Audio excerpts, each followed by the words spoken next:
আসসালামু আলাইকুম সুপ্রিয় দর্শক, আজকে আমি আপনাদের সাথে শেয়ার করব মহব্বতের শরবত রেসিপি। আর এই রেসিপিটি আমার হাজবেন্ডই তৈরি করেছে। তাহলে রেসিপিটি দেখে আসি। প্রথমে আমি একটি পাত্রে 1 লিটার দুধ জাল করে ঠান্ডা করে নিয়েছি।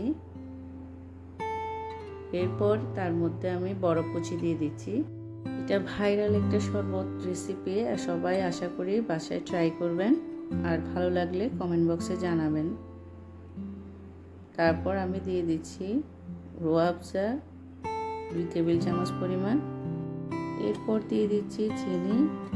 আমি এখানে 2 টেবিল চামচ পরিমাণ চিনি নিয়েছি।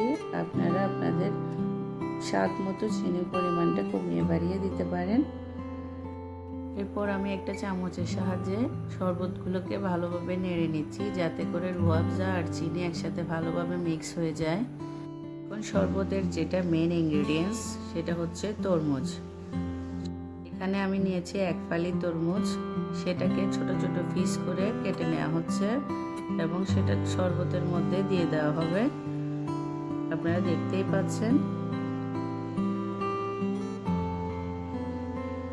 দিয়ে ভালোভাবে মিক্স করে তৈরি হয়ে গেল মহব্বতের শরবত রেসিপি। এখন পরিবেশন পাত্রে ঢেলে আপনাদের সাথে শেয়ার করছি কিরকম হয়েছে। দেখুন কত লোভনীয় হয়েছে এবং খেতেও অসাধারণ হয়েছে। আপনারা সবাই বাসায় এভাবে ট্রাই করবেন। আশা করি সবার ভিডিওটি ভালো লেগেছে। ধন্যবাদ সবাইকে। আল্লাহ হাফেজ।